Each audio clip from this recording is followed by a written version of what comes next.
Hi, I'm Mike the Poolman in Folsom, California. August 2020.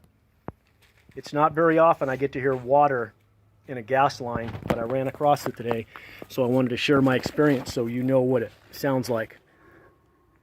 Gas valve closed, gas valve open.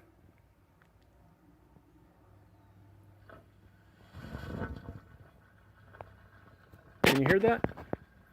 There's a plane going overhead, so hopefully it's not drowning. There it goes.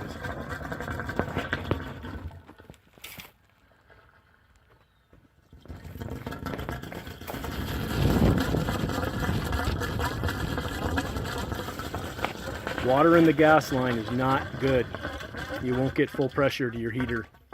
The heater either won't operate or it'll run at a low gas pressure, which will cause the heater to soot and it'll fail prematurely. So water needs to be blown out of this gas line, and if it's ruptured somewhere, it needs to be repaired so water can no longer enter it. Thanks for watching. I'm Mike the Poolman.